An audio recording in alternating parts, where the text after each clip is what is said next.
Let's get educated. That's why we're here, to bring you the stories impacting K-12 classrooms and college campuses. It's time for a little education. Hello, everyone, and welcome. It's me and you and David.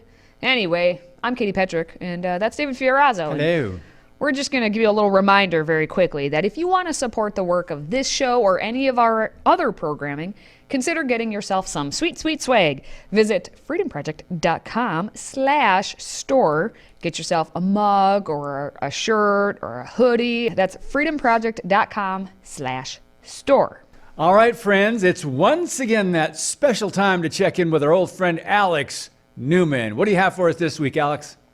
Hey guys, great to be here. So yeah, another horror story. This was, we were made aware of this by a mom in Texas. I'll talk more about her in a moment. But basically the federal government is funding these so-called suicide schemes, this hotline for people who are suicidal. And of course, what do you need when you're suicidal other than LGBT propaganda and community support groups about furries and gay men talking about boys? And you think I'm kidding. I'm not. We'll get into it. But the suicide hotline that the government is promoting to school children all across the country, it's now on the back of every school ID in California. It's a national thing that's happening all over the country. So you call this suicide hotline and they ask you, hey, what gender are you? And they have 11 different choices. You can pick one or more of those choices. You can even put in your own made up, invented gender. So pretty amazing, folks. And what's happening here is once you call this suicide hotline, if you are confused about your gender, if you claim to be confused about your sexuality, whatever, they direct you to something called the Trevor Project. And that's what I really want to focus in on. This is a key recommended resource of this National Suicide Hotline. And what they specialize in is promoting pseudoscientific gender ideology and quackery and confusion masquerading as advice and support. And of course, they're targeting children primarily. Now, if you go to this group, the Trevor Project, they actually brag that they're creating community based around, strange ideas about sex and gender involving children and adults together. Okay, and you think I'm kidding? I'm not. So Brenda Lebsack, wonderful lady, she's a veteran educator in California, former school board member out there, and she actually was the one who found out some of this stuff. She called the National Suicide Hotline. She got some of this information, and she followed some of these rabbit trails. A really interesting lady Brenda is. And one of the things she pointed out is that it's totally illegal to survey children in California about their gender, and yet this National Suicide Hotline does that. Parents have to consent, and yet when you call this hotline, that doesn't happen. Children of any age are given, again, almost a dozen gender options to choose from when they call in. They can choose more than one. They can make up their own gender. And if they are anything other than, normal, then they get referred to this Trevor Project. Now, this is a radical organization that affirms people's delusions about, especially children, their delusions about gender, while also promoting homosexuality, fornication, confusion, other things. And Lebsack actually got in touch with them and told one of their counselors that she identified as a vampire cat, and they affirmed her identity as a vampire cat. And yes. Seriously. So once you get inside the Trevor space, inside the Trevor Project, then these children are invited to join all kinds of really weird communities that would be deeply disturbing, even I think to very progressive parents. You've got weird sexual fetishes. You could join the furries community. These are children who identify as critters, as cats, dogs, whatever. These are adults who identify as babies, regressors. They've got witchcraft clubs. They've got so much more. They also have a gay men club, and we've got the screenshots.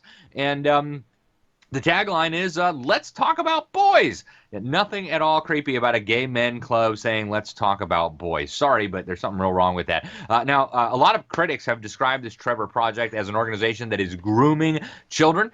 Dr. James Lindsay, a leading critic of this sexualization and indoctrination of children, actually refers to it as the Groomer Project, posing as suicide prevention. He warned that something really bad is going on here. Libs of TikTok actually called this group a grooming organization. And you probably recognize one of the former spokesman and key executives, the disgraced Biden official Sam Brinton. Yeah, the guy who likes to walk around walking other people on leashes, right, dressed up in weird sex fetish costumes.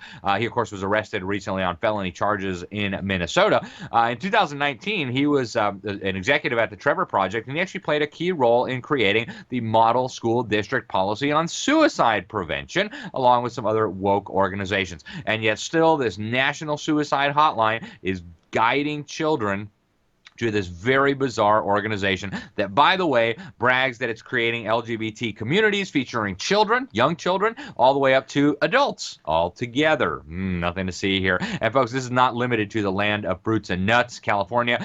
Katie McCarthy with Protect Our Kids, she sent us a big report on this that she had put together. And she said this is happening in Texas. She found it in her school district, in other school districts. She says she's finding this insanity everywhere in Texas, that no one's reporting it, even though it's hiding in plain sight. I mean, critical information that's coming out here, folks. And worst of all, you are paying for all this, right? This is coming down to state and local governments and school districts through mountains of federal money, billions of dollars of COVID relief and mental health money that's being pushed onto state and local governments that are then directing your kids into this. Folks, the way to stop suicide is not to continue sexualizing and confusing children. It's to stop brainwashing them with all this propaganda, to stop teaching them godlessness and materialism and pagan values. You've got to stop doing this. Destroying them and sending them to vile organizations like this Trevor Project is a recipe for disaster. It's happening in your community too, and we've got to stop it. Thanks.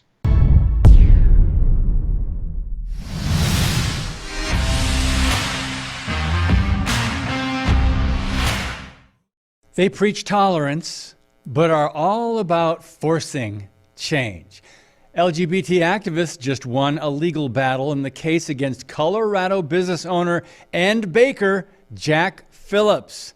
This one is about a transgender cake. A man who changed his name to Autumn Scardina demanded that the baker create a cake with the colors of the transgender flag to celebrate his self-professed sexual identity. When Phillips refused, Scardina filed a complaint against the baker and Masterpiece Cake Shop.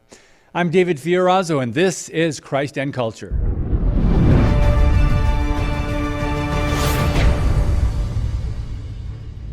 You might recall back in 2018, Phillips won a partial Supreme Court case after being sued at that time to bake a cake or wedding cake for two homosexuals. Legal battles began for him over a decade ago. That's 2012, when all he wanted to do was live and run his business according to his Christian faith. Not so fast. In almost any other context, this would be considered bullying. Phillips lost an appeal in this new case involving his refusing to be forced to make a birthday cake to celebrate an alleged gender transition. All it took was a 3-judge panel of the Colorado Court of Appeals to rule against Phillips and, in essence, suggest it is wrong on religious grounds to refuse to make a product celebrating transgenderism. Now, this is more than a fight over a pink cake with blue frosting or whatever. It's about forcing Christians who believe God's word to deny the very truth of the Bible and act against those truths. The technicality, according to the activist court, states that artistry, in this case, creating a cake, is not a form of free speech. Judge Timothy Schultz authored the panel's opinion, concluding Phillips violated the Colorado Anti-Discrimination Act. The court said a state law that makes it illegal to refuse to provide services to people based on protected characteristics like race, religion, or sexual orientation does not violate business owners' right to practice their religion. Now, the left suggests that those who disagree with them object to the idea of Ms. Scardina wanting a birthday cake that reflects her status as a transgender woman because they object to the existence of transgender people. So, see how they frame it? If you believe and want to live differently, you're a hater. So, ADF, the Alliance Defending Freedom, is representing Phillips and denounced the decision, vowed to repeal it, considering part of a broader campaign of harassment against the Christian Baker. Colorado officials began targeting Jack in 2012 and misused state law to force him to say things he does not believe. Now, 2018, the U.S. Supreme Court ruled that the Colorado Civil Rights Commission acted with anti-religious bias in enforcing the anti-discrimination law against Phillips after he refused to bake that cake, celebrating a homosexual wedding 6 years earlier. So the justices called the commission unfairly dismissive of Phillips' religious beliefs. But today, radicals refuse to, quote, live and let live when it comes to Christian business owners. ADF senior counsel Jake Warner said this: "One need not agree with Jack's views to agree that all Americans should be free to say what they believe, even if the government disagrees with those beliefs." Now, this is a really good reminder for us, though we may not be dragged through the courts, right? I can think of many verses in the Bible. Here's one from Acts 5:29. It simply states this: "But Peter and the apostles answered, 'We must obey God rather than men.'" Last year, the High Court heard another case challenging Colorado's anti-discrimination law brought by a Christian graphic artist who does not want to design wedding websites for same-sex couples. Lori Smith, who is also represented by ADF, claims the law violates her freedom of speech. Now, it's not going to stop as activists are becoming more militant and emboldened by a woke culture. We've read about Christian photographers, florists, bed and breakfast owners, and others who have been targeted by the preachers of tolerance. So activists will do what they do, and we shouldn't be surprised. For us, our authority is the Word of God, and true believers are to live our faith out publicly rather than be silent or hide our light under a table. God bless you, and keep speaking the truth about things that matter. Today's show is sponsored by our friends at MyPillow. Save up to 66% on pristine quality bedding, towels, slippers, signature pillows, and much more when you use the code EDUCATED. That's EDUCATED, educated. Support this show and a great American company.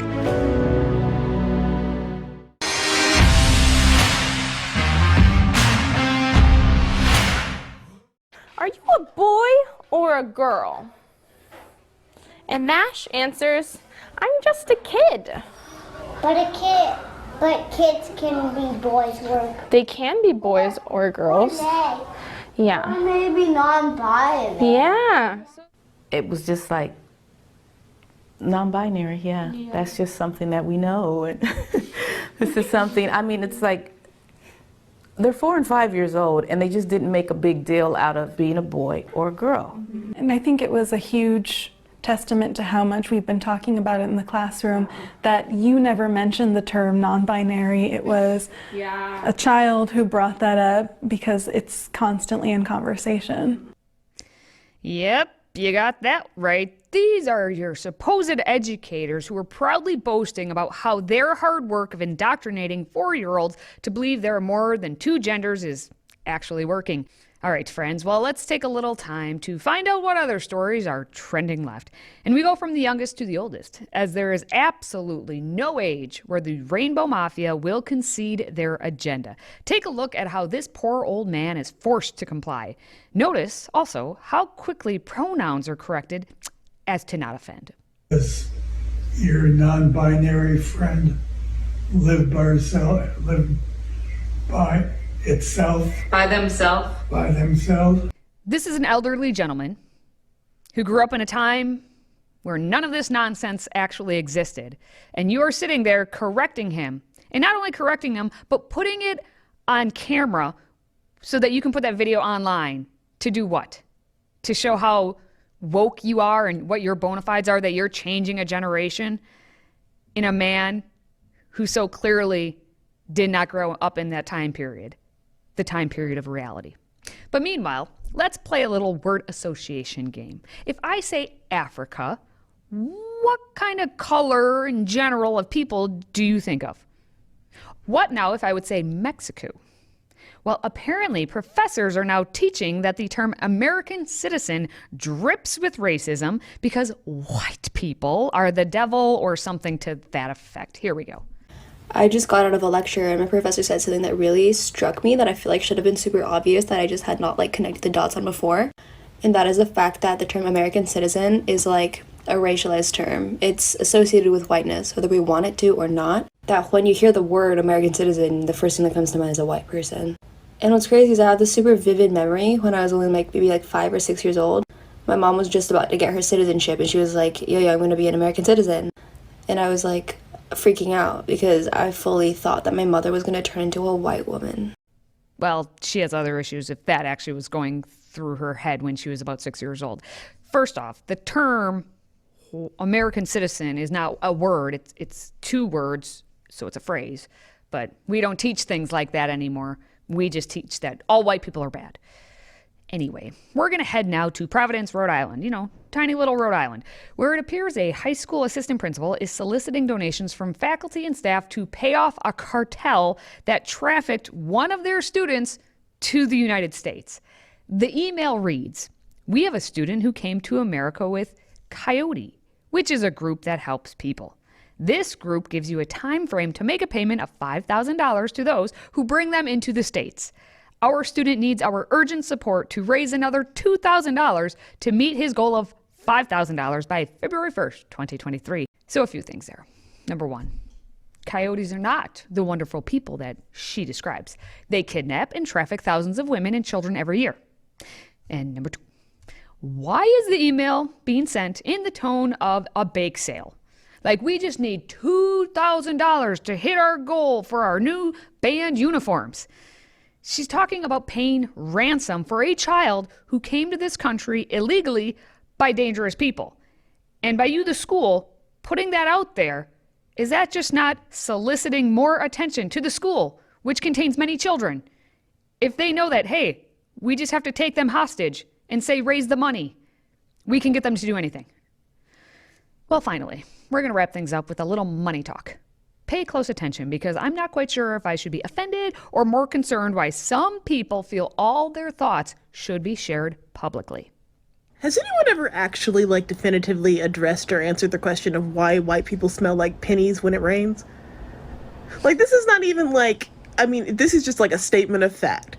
White people be smelling like pennies and quarters when they get wet, when it rains. And it does seem to be specific to white people. Does anyone know why? Okay, could it have something to do with the bullhorn nose ring thing you have going on there? That when it rains, it's not that you're smelling white people, like pennies. Maybe it's just the nose ring thing in your nose that smells. Fact? No. Anyway, it's going to wrap up this segment, but take comfort in knowing that there is plenty more craziness on the way next week. Until then, stay sane. If you have a smartphone, tablet, Roku, or Apple TV, consider downloading the Freedom Project Media app. It's 100% free and includes all of our weekly shows, plus lecture series, archive programs, and award-winning animated videos for families like the Presidential Minute, Battles of America, and Heroes of the West. Don't rely on the social media giants to keep you informed. Simply download the Freedom Project Media app from your app store and allow notifications. And we'll let you know when a new video is ready.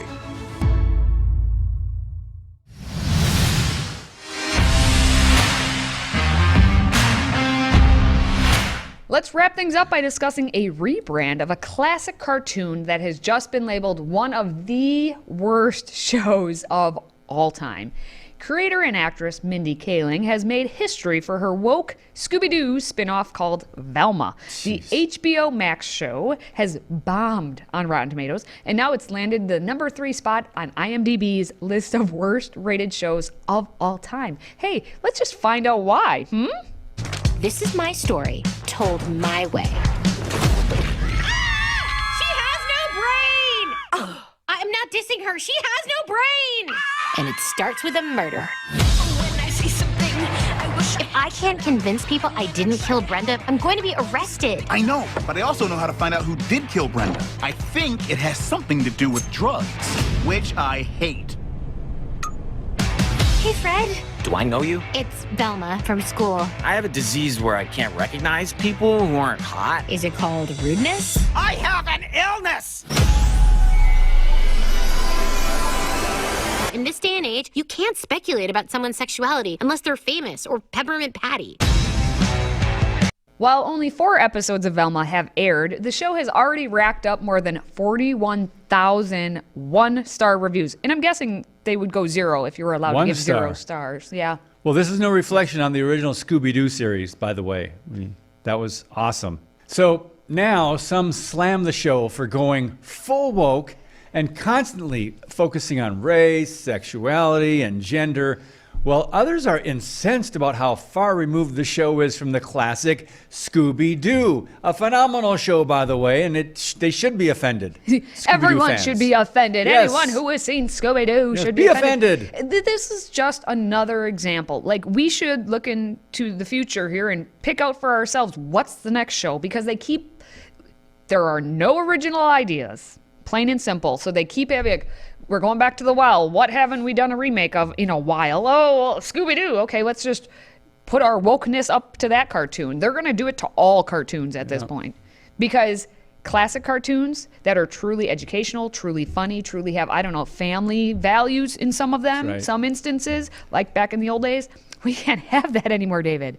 So what they're going to do is what Mindy Kaling just did, take one of the characters, whip her up into being this woke, and guess what? It's going to fail every time, because you promoted this or said, hey, we should do this inside your own echo chamber. And so they were like, yeah, that's a great idea. And then finally you put it out to the public, and the public is like, this is awful. Garbage. And then they reflect that in their 1-star ratings. I can't believe it's 89%. Look it up They're at the top, though. 3.6 rated a 10. Yes, that 1,688 votes, giving it a rating of 10, are all the people who worked on the cartoon. Because it probably took that many of them, based on the Google story that we talked about earlier in the week. Based on how much work doesn't get done. It takes that many people just to put out one little cartoon. That's where we're at. Yep. Anyway, all right. I'm done for this week. How about you? Me too. All right, we're going to wrap up Educated for this week. I think we just learned a thing or 9 or 10, but 1-star reviews are the best. I think that's what we learned this week. Well, for Katie and myself, thanks for watching, listening, and supporting the show. Until next week, stay educated, America.